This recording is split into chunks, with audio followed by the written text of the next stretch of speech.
Okay so तो कुछ दिन पहले हमारे सुप्रीम कोर्ट में कुछ लेडीज फीमेल जजेस स्वर्न इन किए थे।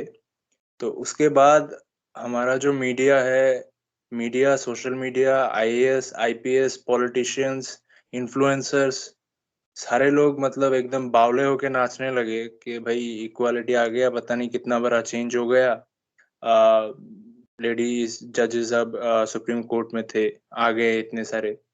भाई सुप्रीम कोर्ट में तो लेडीज जजेस पहले भी थे, ठीक है?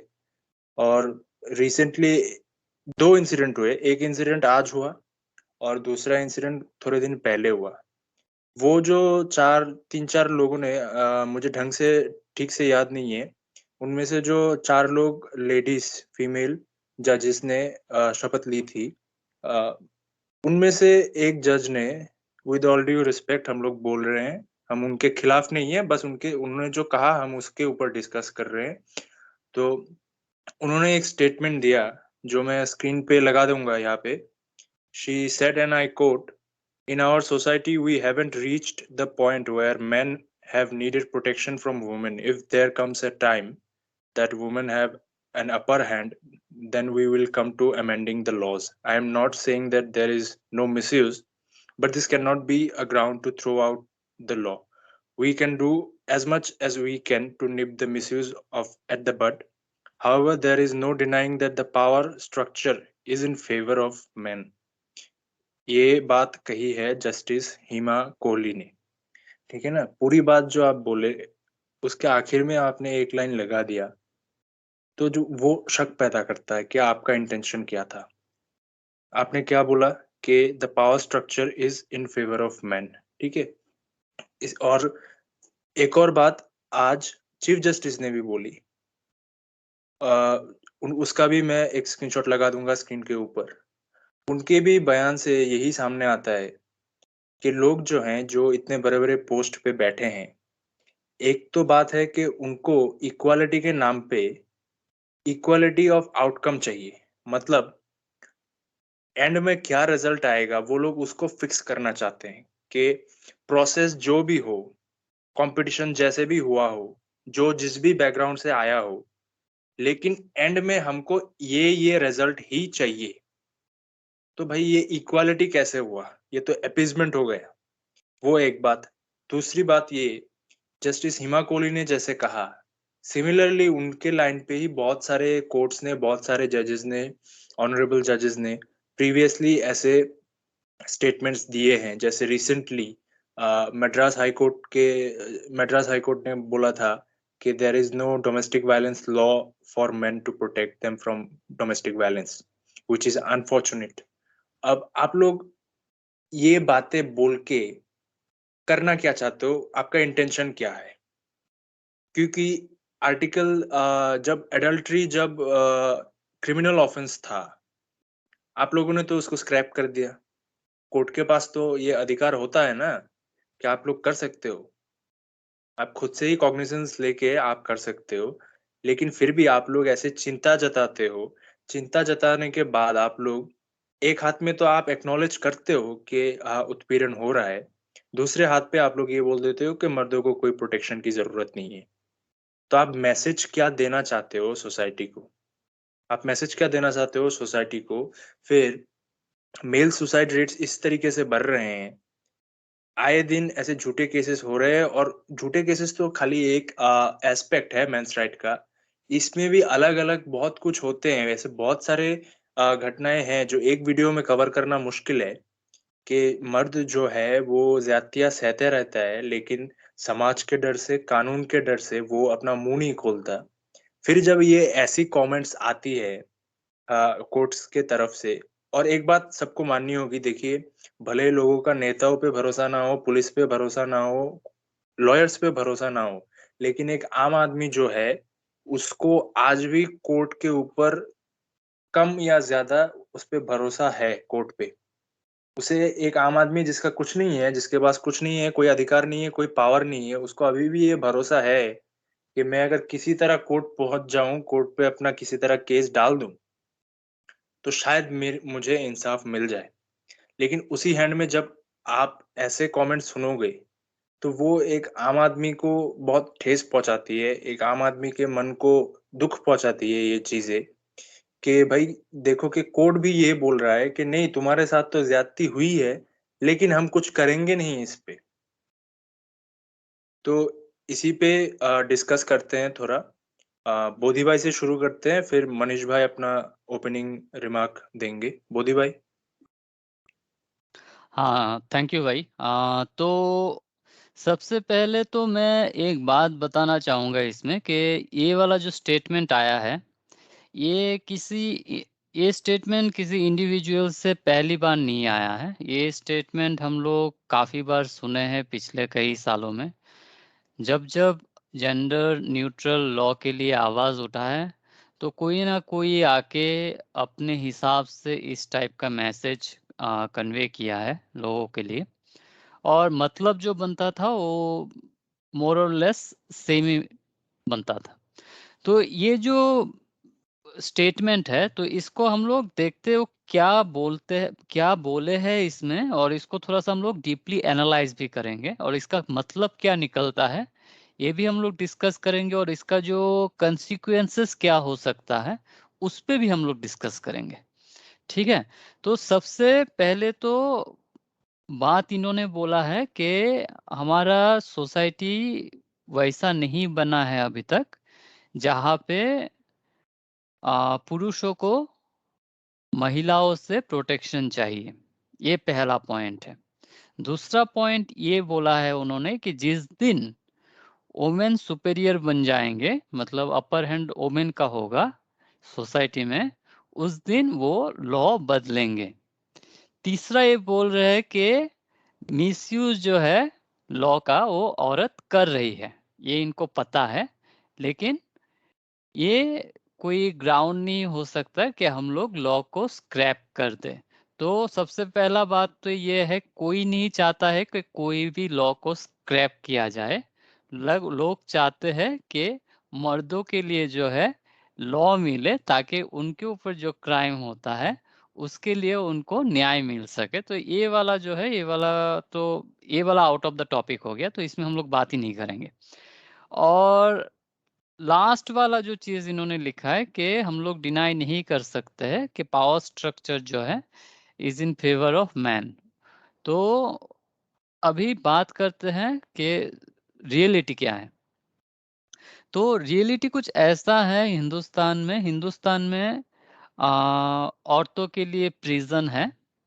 तो जब कोई औरत क्राइम करती है, मर्डर करती है, चोरी करती है, डाका डालती है या किडनैपिंग करती है, जो भी करती है, उसके लिए उनको अरेस्ट किया जा सकता है, उनको सज़ा मिलती है, वो लोग जेल भी जाते हैं। तो ऐसा कानून हिंदुस्तान में बना हुआ है। तो अगर कोई औरत अगर किसी आदमी का मर्डर कर देती है, तो उसके ऊपर 302 का केस लगता है। तो ऐसा नहीं है कि मर्दों को औरतों से अ, प्रोटेक्ट करने के लिए लॉ नहीं है, ऐसा नहीं है। तो अभी इन्होंने जो बताया है, वो किस चीज़ के हिसाब से बताया है, वो थोड़ा-सा बात करते हैं। उन्होंने बताया है कि जो जेंडर बेस्ड क्राइम होते हैं, उस जेंडर बेस्ड क्राइम में जो है, आदमियों को औरतों से बचाने का ज़रूरत नहीं है। तो जेंडर बेस्ड क्राइम को जो है, मैंने जो है एक मोटा-मोटा चार्ट टाइप में डिवाइड किया है मैंने। उससे ज़्यादा भी हो सकता है, बस हम लोग यहाँ पे आज जो है सिर्फ चार्ट टाइप का ही डिस्कस करेंगे। सबसे पहला आता है स्टॉकिंग, दूसरा मोलेस्टेशन, तीसरा रेप, और चौथा जो है वो DV, that is domestic violence. तो स्टॉकिंग का बात अगर हम लोग करते हैं, तो स्टॉकिंग लड़कियां ज़्यादा करती नहीं है लड़कों के ऊपर, क्योंकि उनको जो है अम, इतना इतना होता नहीं है। ये लोग जनरली क्या ट्राई करते हैं कि जहाँ पे अवेलेबिलिटी ज़्यादा है, लड़का जहाँ पे जो जिस जगह पे वो है, उस जगह पे जिस जिस लड़के का अवेलेबिलिटी ज़्यादा होता है, वहीं पे वो लोग ट्राई मारते हैं, जो लोग स्टॉकिंग करने वाली लड़कियाँ होती हैं।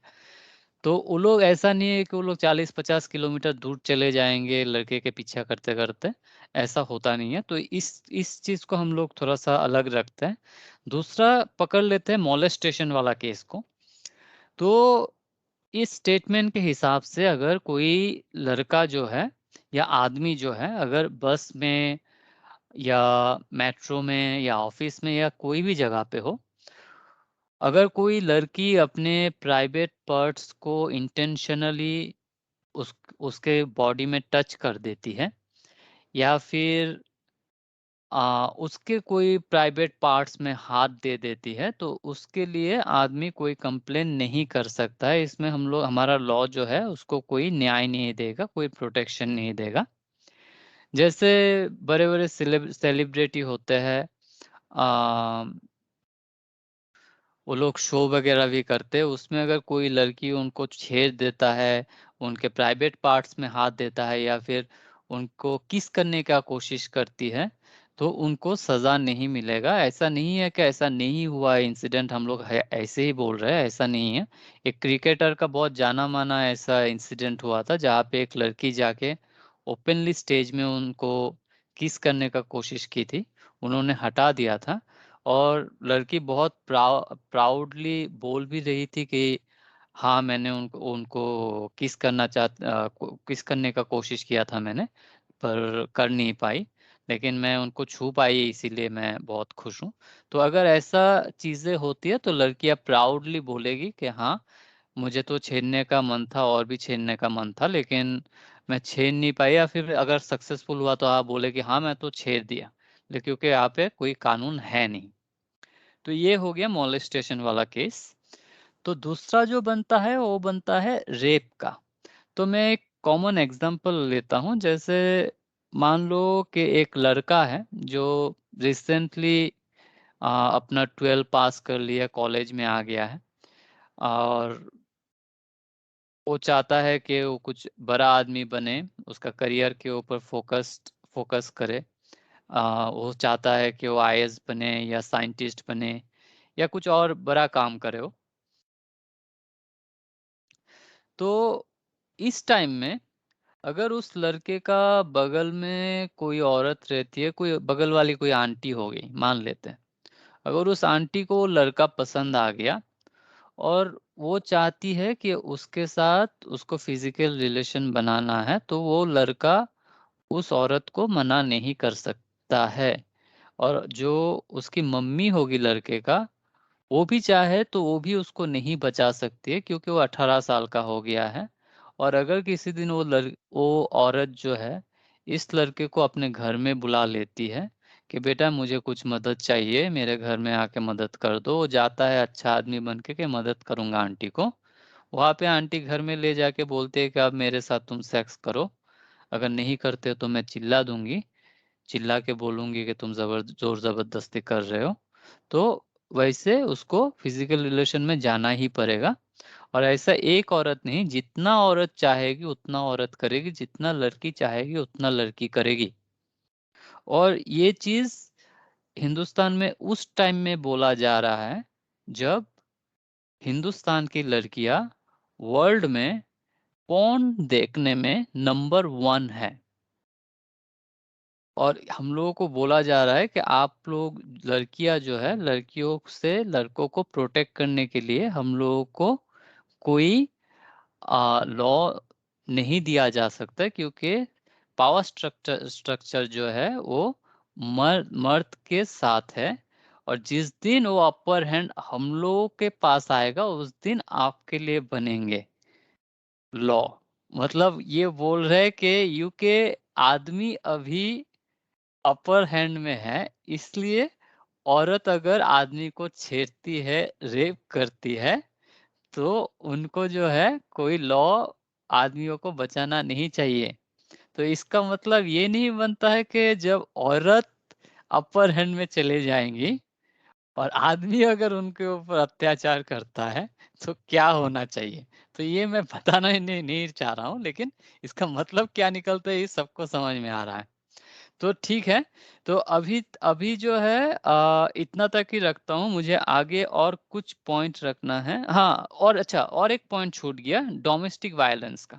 डोमेस्टिक वायलेंस अभी जैसे हम लोग जानते हैं, जितने इतने सारे लॉज बने हुए, 302 का, 307 का, 420 का, बहुत सारे लॉज है, सारे ही एप्लीकेबल है वुमेन के ऊपर।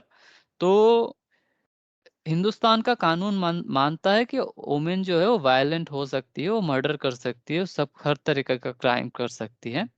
तो वो औरत जो बाहर में जाके क्राइम कर सकती है, वो अपने घर में आके भी क्राइम कर सकती है, अपने पति को मार सकती है, अपने सास को मार सकती है, अपने ननद को मार सकती है।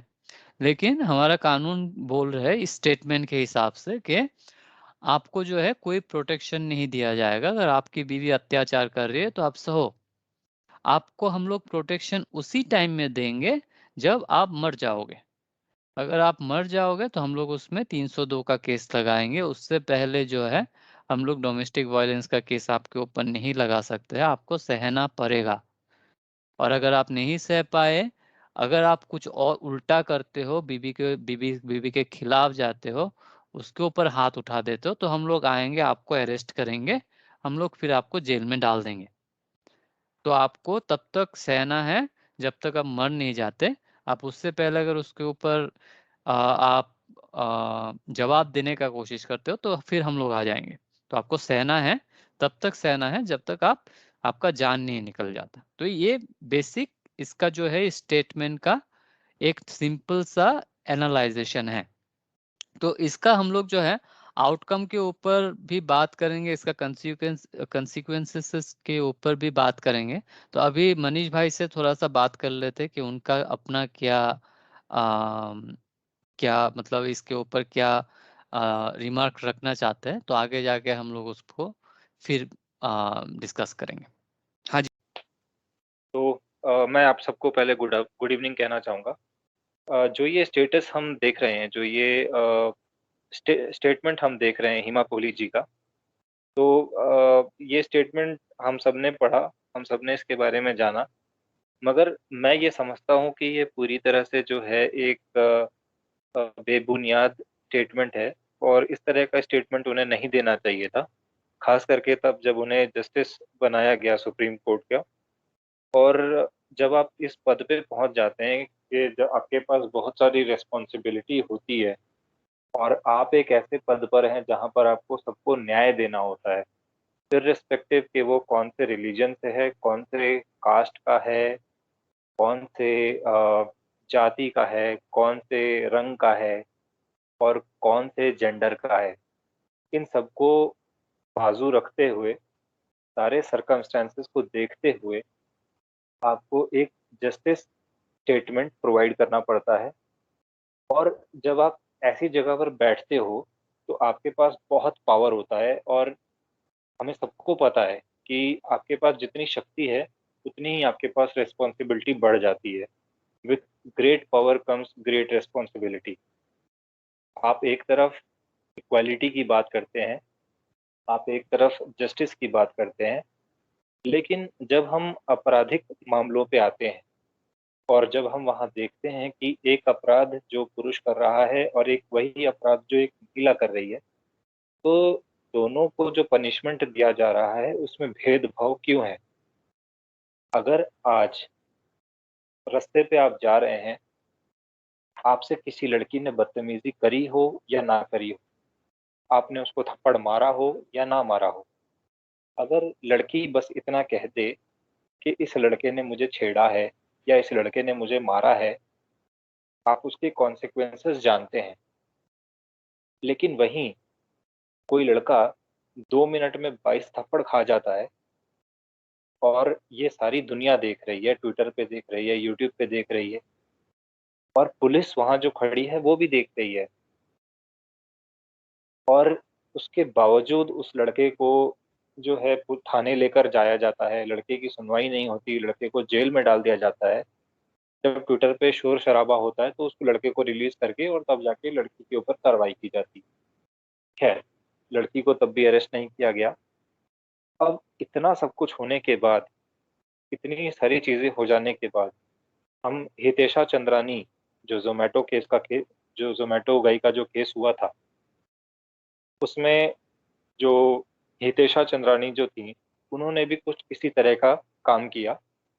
उन्होंने अपने स्किल्स का यूज़ किया, मेकअप किया, अपने नाक के ऊपर, अपने हाथ के ऊपर, और मीडिया में आकर बताया, पहले लड़के ने घोंसा मारा है, उसके बाद उसने डोर बंद किया जिसने मेरे हाथ पे चोट लग गई। तो पहले दिन के वीडियो में वो हाथ पे चोट नज़र नहीं आई, मगर तीसरे दिन के वीडियो में हाथ पे कट नज़र आ रहा है। सारी दुनिया ये खेल देख रही है, मगर शांत है, मौन है और चुप है, कोई इससे बात नहीं करना चाहता।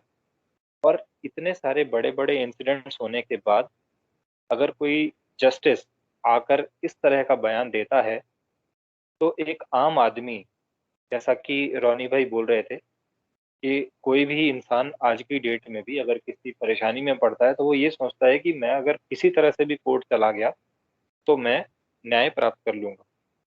मगर मैं ये जानना चाहता हूँ कि अगर इतना सब कुछ होने के बाद भी हमारा जो जस्टिस है, वो इस तरह से बात करता है, तो किसके अंदर, कौन से पुरुष के अंदर ये भावना रह जाएगी कि अगर मैं कोर्ट जाऊँगा, तो मेरी सुनवाई होगी और मेरी बात मानी जाएगी। आज भी ये देखा जाता है कि अगर लड़की गलत पक्ष में है, तो लोग आते हैं, मगर उसकी तरफ से आते हैं, उसको समझाने के लिए कोई नहीं आता। वो ये कहते हैं कि भाई तुम लड़के हो, कॉम्प्रोमाइज़ कर लो, जाने दो यार, लड़की है, माफ़ कर दो। मगर लड़की कभी झुकती नहीं है, लड़की कभी नहीं एक्सेप्ट करेगी कि उसकी गलती है। कितना भी उसने बड़ा कांड कर दिया हो, मगर वो एपोलॉजी नहीं देगी, कभी नहीं देगी। और उसके पक्ष से जो लोग आएँगे, भले ही वो एडवोकेट हों या उसके रिलेटिव्स हों, वो ये कहेंगे कि भैया लड़की से गलती हो गई है, आप तो लड़के हो, आप तो समझदार हो, आप माफ़ कर दो। लेकिन वहीं दूसरी तरफ अगर लड़के से गलती हो गई है, मान लीजिए कि लड़के ने गलती कर दी और वो लड़का अपनी गलती की माफ़ी माँग रहा है, उसको ये चीज़ रियलाइज़ हो गई है कि मुझसे गलती हो गई, मैं बस में चढ़ा था, मेरा हाथ गलती से लग गया उसको, मैंने जानबूझ के नहीं किया था, जेनुइनली गलती से लगा है। और वो इस चीज़ को मानता भी है और वो माफ़ी माँग रहा है। तो आप बताइए कि आज के ज़माने में अगर इस तरह की कोई हरकत होती है, तो क्या लड़की को लोग ये समझाएँगे कि जाने दीजिए, लड़का है, उससे गलती हो गई, गलती से हाथ टच हो गया उसका। क्या कोई इस बात को जस्टिफ़ाई करने आएगा लड़के के पक्ष से? या आप ये देखेंगे कि इमीडिएटली लड़के के ऊपर चप्पल-जूते बरसने शुरू हो जाएँगे? उसकी बात कोई नहीं सुनेगा कि मेरे से गलती से टच हुआ, बस चल रही थी, ड्राइवर ने ब्रेक मारा, मैं ज़रा-सा आगे हो गया, टच हो गया। मैंने जानबूझ के नहीं किया, या भीड़ ज़्यादा थी, मुझे उतरना था, अगर मैं नहीं इस तरह के एक्शन लेता, तो मैं नहीं उतर पाता। मगर उसके रीज़न्स, उसके जो जेन्युइन जो बात वो करना चाहता है, उसको दरकिनार करके वहाँ पे हीरो बनने के लिए काफ़ी सारे सिम्प्स आगे आएँगे, पहली बात। दूसरी चीज़ ये कि वहाँ पर खड़े जो फेमिनिस्ट माइंडेड लोग हैं, जो ये लोग सोचते हैं, जिनके मन में फेमिनिज़्म का मतलब ये है कि आप मेन के अगेंस्ट में हेट्रेड फैलाएँ, वैसे लोगों को पॉइंट मिल जाता है कि भैया यही मौका है, चिंगारी लगी हुई है, इसमें घी डालिए। और उसके बाद देखिए कि वो छोटा-सा एक इंसिडेंट कैसे तड़कता-भड़कता एक मसाला बन के न्यूज़ चैनल्स पे चलना शुरू हो जाता है। मेरा अभी फ़िलहाल के लिए आप लोगों से सवाल ये होगा कि अगर इस तरह की सिचुएशन है, तो इनका जो ये कहना था, हिमा कोहली जी का जो ये बयान था, वो कितना सिद्ध होता है? वो कितना सही है? और एज़ अ जस्टिस उनको ये कहना चाहिए था या नहीं कहना चाहिए था? मैं इस पे कुछ 2-3 पॉइंट्स ऐड करता हूँ। इन्होंने जब ये स्टेटमेंट दिया, मुझे नहीं पता कि इन्होंने कितना इस चीज़ को वो किया है।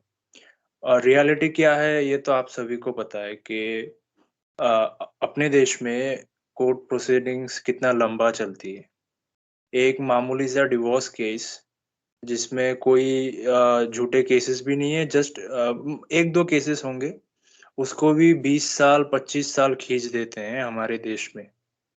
तो इतने सारे केस, इतना लंबा जब केस चलता है, तो at the end of acquittal, at the end जब उसका एक्विटल होता है, तो सामने वाले पक्ष पे जो बंदा है मतलब हस्बैंड है, अगर उसके ऊपर झूठा केस भी किया हुआ होता है, तो क्या आप लोगों को लगता है कि उस बंदे में, उस मर्द में, इंसान में इतनी शक्ति और बची है कि वो और 20 साल कोर्ट में जाके अपना ज़िंदगी बर्बाद करे कि क्यों मेरे ऊपर झूठा केस हुआ? और अगर कर भी देता है तो 20 साल में उसको क्या मिलेगा? ₹500 का फाइन लगेगा जिसने झूठा केस किया हो, ठीक है? और हमारे देश में अगर जजेस फाइनल ऑर्डर में लिख दें कि ये केस झूठा था, तो वो ऑलरेडी झूठा साबित हो जाता है, लेकिन लिखेंगे नहीं। आपको उसके लिए अलग से केस करना होगा, जो कि इन ऑल प्रोबेबिलिटी वो डिक्लाइन कर दिया जाएगा, ठीक है? एक बात। दूसरी बात, अभी वेस्टर्न कंट्रीज़ में आप देखो, पश्चिम के जो जो देश हैं, उनमें कई सारे स्टडीज़, रिसर्चेस इवन ऑक्सफोर्ड का भी एक रिसर्च है इस पे, किए गए हैं उन सारे देशों में, जिनमें आप टॉपिक ले लो कि डोमेस्टिक वायलेंस, वहाँ पे इंटीमेट पार्टनर वायलेंस बोलते हैं।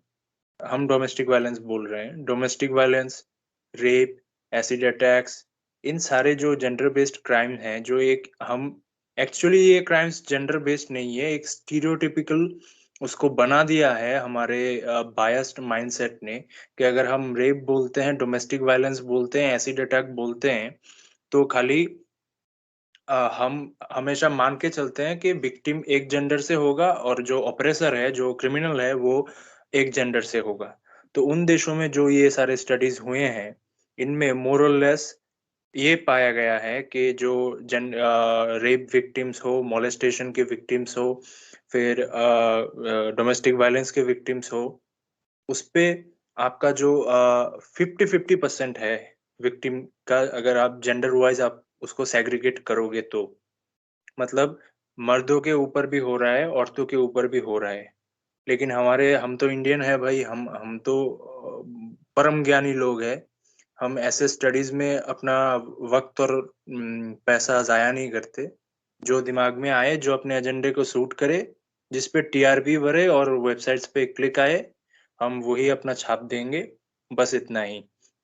फिर इतने सारे स्टडीज़ जब हो रहे हैं, तो जब आप इतने बड़े दुनिया के सबसे बड़े लोकतंत्र के आप सुप्रीम कोर्ट में एक जज हैं, आप कैसे ऐसे बयान दे सकते हो? क्या आप बोलोगे कि जैसे बोधी भाई ने बोला कि पावर स्ट्रक्चर को लेके आपने बोला, तो अगर सेम अगर वो ऊपर हो जाए तो?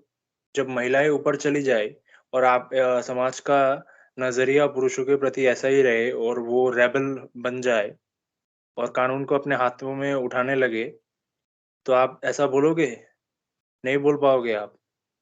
फिर एक जो आम आदमी है, जैसे आप मनीष भाई ने जितने भी एग्ज़ाम्पल्स दिए, 2 मिनट में 22 थप्पड़ खा लेता है बंदा और पुलिस कुछ नहीं करती। पुलिस इंतज़ार करती है कि कब सोशल मीडिया पे कोई आउटरीच होगा, तब जाके एफआईआर रजिस्टर करेंगे लड़की के खिलाफ। इससे पहले तो विक्टिम के खिलाफ मतलब लड़के के खिलाफ एफआईआर रजिस्टर करके उसको जेल में भी डाल दिया। रात बितानी पड़ी उसको जेल में। फिर जब सोशल मीडिया पे आउटरीच होगा तब उसके बाद नाम के वास्ते उसको थाने पे बुलाएँगे और चाय समोसे पिला के मीडिया के सामने इंटरोगेशन देखो आप। मुझे तो नहीं पता कैसे, मतलब मैंने तो कभी नहीं सुना कि ऐसा इंटरोगेशन भी होता है। मीडिया के सामने इंटरोगेशन हो रहा है, टेबल पे चाय समोसे रखे हुए हैं, तो क्या हुआ वो तो आप ऐसे ही पता लगा सकते हो। फिर बात आती है कि कॉमन मैन की। कॉमन मैन क्या करेगा इस पे? ये सारा जो चीज़ है। इसके बा अब आम आदमी जो है, वही बात घुमा के आ जाती है, जिसके पास पैसा है वो तो किसी तरह बाय आउट कर लेगा अपने आप को, ठीक है ना? और जो एकदम लोअर क्लास है, वो तो यार एक तो सहता रहेगा या फिर ऐसे झमेले में जाएगा ही नहीं, कॉम्प्रोमाइज़ कर लेगा। दूसरा है, जो फिर मिडल क्लास वाला है, वो क्या करेगा? वो लॉयर के पास जाएगा, उसके पास एक ही ऑप्शन बचता है, क्योंकि आप देखो, कोई अगर बंदा हो आपके जान पहचानने वाला, आप अपने आस-पास देखो बहुत से ऐसे पुरुष आपको मिलेंगे, जिनके साथ घर में बहुत गंदा-सा उनके साथ बिहेव किया जाता है उन लोगों के साथ। जैसे मैं फॉर एन एग्जांपल एक बात बताना चाहूँगा कि मैंने परसों ही देखा था, एक आदमी है, बहुत अच्छा है वो। वो अपने घर में आके पूछता है कि खाना दे दो, काम करके बंदा आया है।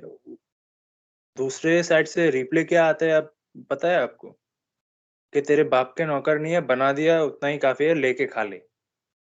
सेम चीज़ ये अब ये मेंटल टॉर्चर है या नहीं है, ये तो मैं आप लोगों के विवेक पे छोड़ता हूँ, जो भी लोग देख रहे होंगे। तो सेम चीज़ें अगर ऐसा कोई मर्द करता किसी औरत के ऊपर, उसके ऊपर तो केस इंस्टेंट रजिस्टर कर देते पुलिस, अगर कंप्लेंट करते तो। लेकिन ये जो बंदा है वो शर्म के मारे बोल नहीं सकता, वो तो हमने देख लिया सामने ही, इसी वजह से मैं आपको बता पा रहा हूँ, नहीं तो हमको भी नहीं दिखता। वो तो हमारे सामने इतना हो गया, लेकिन घर के अंदर क्या होता है वो किसको पता? वो बंदा चुपचाप सहता रहेगा। अगर मुश्किल से वो बता दे भी, तो सबसे पहले दूसरों को छोड़ दीजिए, अगर वो अपने भरोसेमंद दोस्तों को भी बताए कि भाई मेरे साथ डोमेस्टिक वायलेंस हो गया या फिर मेरा रेप हो गया या फिर मेरा मोलेस्टेशन हो गया, तो सबसे पहले उसके जो अपने पास के दोस्त होंगे, सबसे करीबी जिगरी दोस्त होंगे, वही लोग उसका मज़ाक उड़ाएँगे। तो इनमें से इन सब में उसके पास बचता क्या है? और अगर कुछ लोग अ, हिम्मत जुटा के पुलिस के पास मतलब पुलिस के पास चले भी जाते हैं, तो पुलिस भी आपके ऊपर हँसेगी या फिर बोलेगी आपका घर का मामला है भाई। और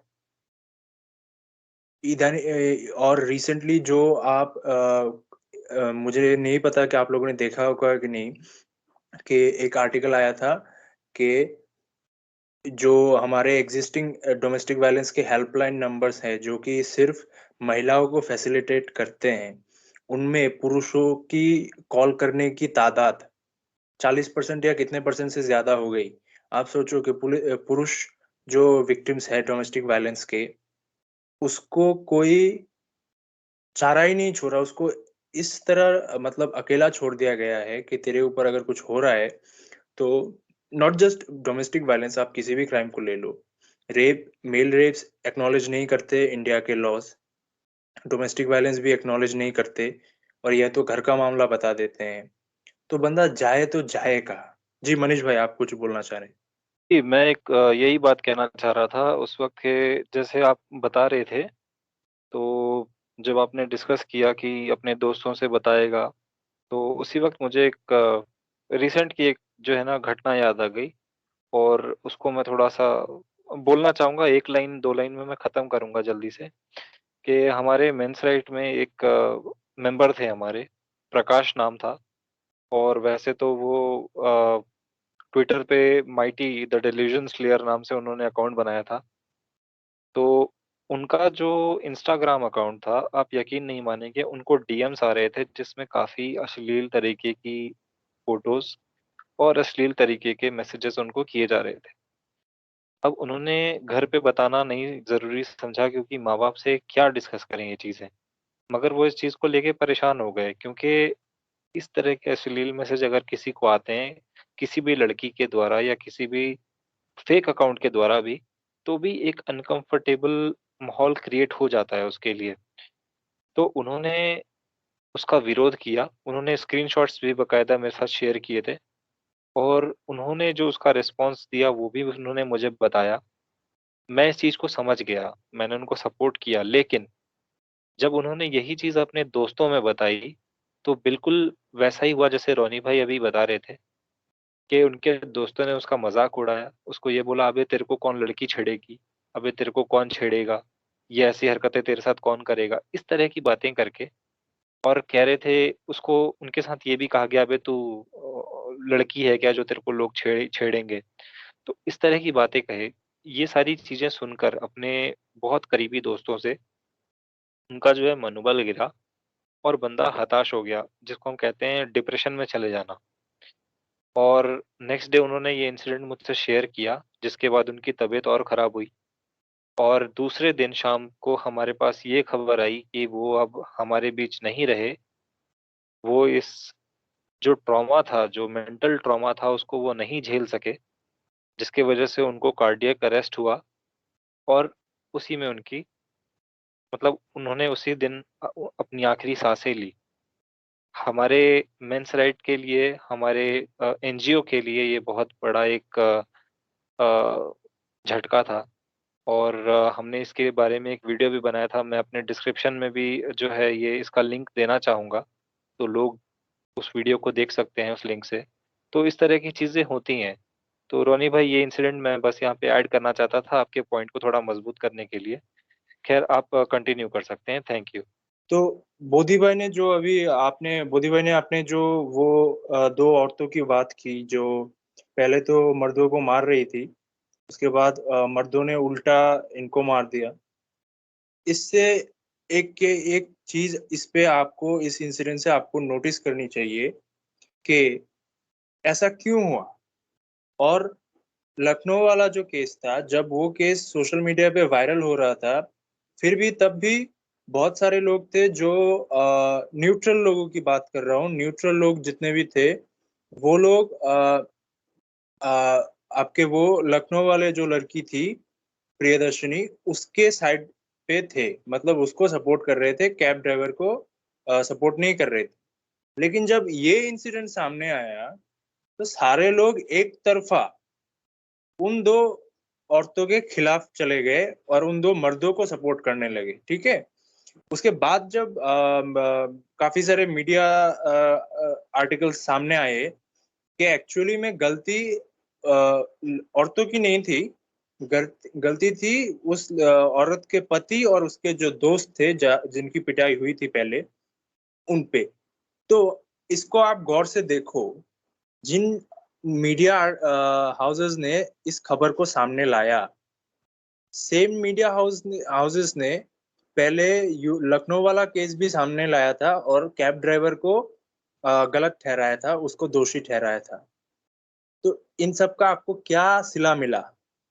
अब जो है लोग, अगर मैं अगर मान भी लेता हूँ कि जो न्यूज़ बाद में आई कि एक्चुअल में उन औरतों की कोई गलती नहीं थी, उनके साथ जो भी कुछ भी व्हाटएवर हैपेंड विद देम, तो उसको मैं अगर सच भी मान लेता हूँ, तो अभी ऐसा हो गया है कि लोग आपके, अगर उनको मैं रियल विक्टिम मानता हूँ, तो लोग अब रियल विक्टिम को भी बिलीव करने को तैयार नहीं है। जो आपका जो ये सिस्टम चल रहा है बायस्ड लॉस का, और जो ओवरऑल सोसाइटी का जो बायसनेस है मर्दों के खिलाफ, उसके कारण अब जो जिनके घर में बाप भाई हैं, वो औरतें भी अब इन औरतों को, अगर वो विक्टिम असली में विक्टिम है, तो उनको भी अब सपोर्ट नहीं करते। तो ओवरऑल नुकसान किसका हो रहा है? औरतों का खुद ही का ही हो रहा है। क्योंकि मतलब एक वो है ना कि कोई भी आप काम करो, भले पुलिस से बच जाओ, लेकिन कर्मा आपको नहीं छोड़ेगी। कर्मा बिल्कुल ठीक टाइम पे आपके दरवाजे पे आएगी।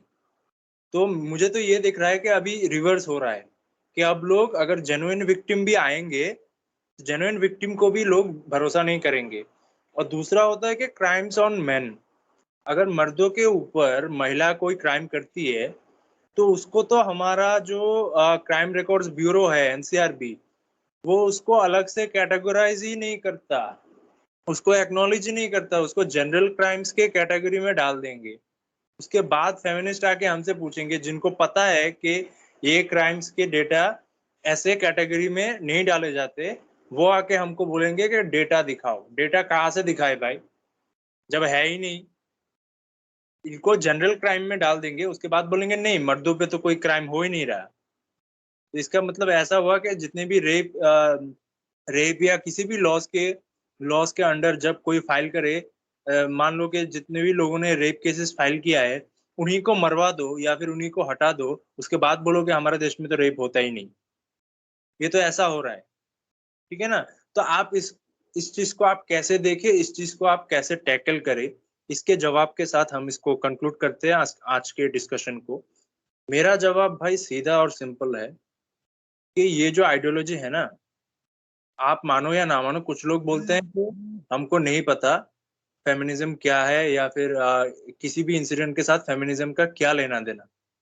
तो मैं उनसे कहना चाहता हूँ कि इसी से प्रभावित होके इसी से प्रभावित जो पॉलिटिकल लीडर्स है उन लोगों की मदद से ही ये बायस लॉज आए हैं।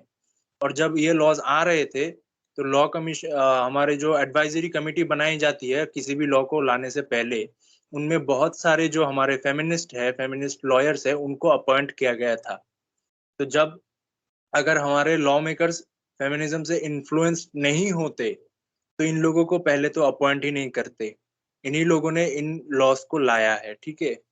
तो अब हम क्या करें? हमारी बात कोई नहीं सुनेगा। अगर आपके पास क्षमता है, सुनने में अच्छा नहीं लगेगा, लेकिन यही हकीकत है, यही रियलिटी है कि अगर आपके पास पैसा है तो आप न्याय की लड़ाई लड़ सकते हो।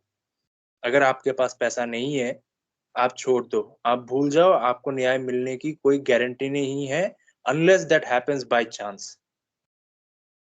तो या तो आप सहते रहो या अगर आपके पास पैसे हैं तो आप लड़ाई लड़ो, और या फिर आप इन सब से दूरी बना लो।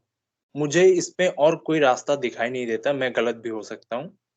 मनीष भाई, इस पे आपका कमेंट आखिरी, और उसके बाद बोधी भाई का क्लोजिंग कमेंट।